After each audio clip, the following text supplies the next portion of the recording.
Hi, I'm Peter Menchaca. I'm an account manager at iAcquire, and today I'm doing Chapter 11, Making Better Marketing Decisions in Inbound Marketing, the book.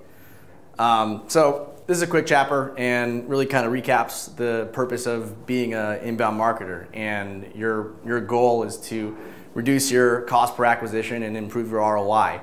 And the purpose of this chapter is really kind of explaining how to do that. So the process in being a better inbound marketer and making better decisions, first of all, you need to set up a marketing funnel, or a sales funnel is what they call it. And number two, you need to optimize your drivers of people going into that funnel. So people visiting your website from paid search and organic search, and basically figuring out what are the best marketing channels, where are you seeing your best ROI, and where should you invest your money more. The goal of any inbound marketer is to move budget away from outbound marketing channels. They're generally less effective than inbound marketing channels. In fact, inbound marketing generates 61% better cost per lead or per customer than outbound marketing. So the goal of your campaign and the goal of just your role as an inbound marketer is moving budget away from outbound marketing to inbound marketing. So let's talk about the sales funnel.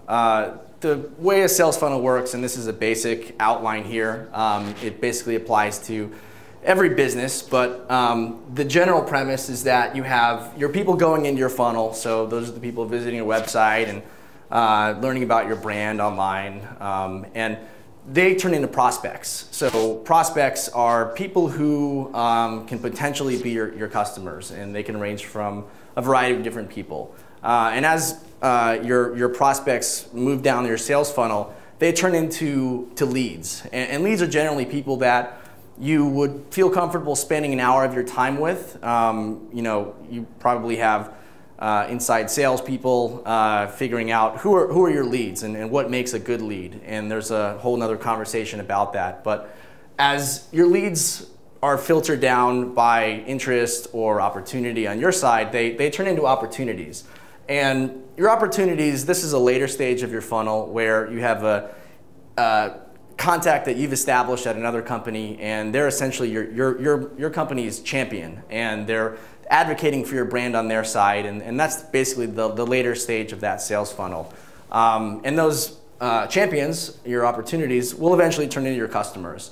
And the reason why it's called a funnel is that you obviously will have a lot more prospects than leads, and more leads than opportunities, and so on and so forth. Your job is just to make sure that you're doing a good job in driving the right prospects into that sales funnel, which will result in more customers and just a better ROI. So that's your sales funnel. Moving over to how to optimize that, what I have on this side in my to-do list is a bunch of various media channels and your marketing channels. So I've included up here social media, SEO, PPC, content marketing such as a blog, or maybe you have press releases that are released every now and then. You might have an email marketing campaign, trade shows. Do you send, do you have a banner every year at a big event? Often companies will do that, and that's more or less a cash cow. We'll talk in a second here about ROI and figuring out which one of these channels should you mark off, and maybe some other initiatives you should add on here and how you should evaluate that. The last one I have, just display advertising, banners and retargeting and whatnot. Now, the way to measure this. So the proper way to measure anything in inbound marketing is you want to give it time. PPC has a lot shorter of a lifespan than SEO does. For you're not going to have a long-term budget for PPC if it doesn't do well in the short term. But basically, you want to measure this quarterly or annually, or we recommend every 3 or 4 months or so, basically every quarter, of just evaluating how well each one of these processes did in driving prospects into customers. And the way to look at it properly is to look at the number of leads, the number of prospects, the number of opportunities, and the number of customers each one of these marketing channels has driven every quarter.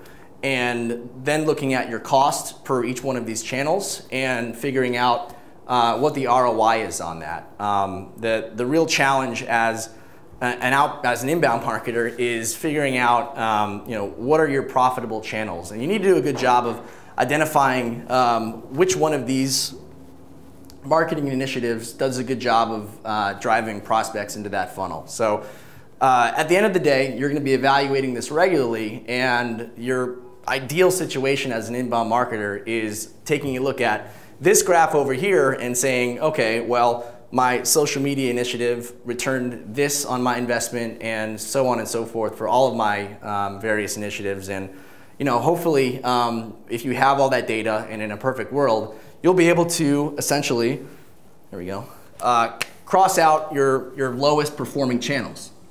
And maybe you can improve your budget for your higher performing channels, so that at the end of the day, at the end of a few cycles of this form of thinking, you're left with your highest returning channels, and ultimately reducing your cost per acquisition and improving your ROI. So that was Chapter 11, how to make better marketing decisions. Thank you.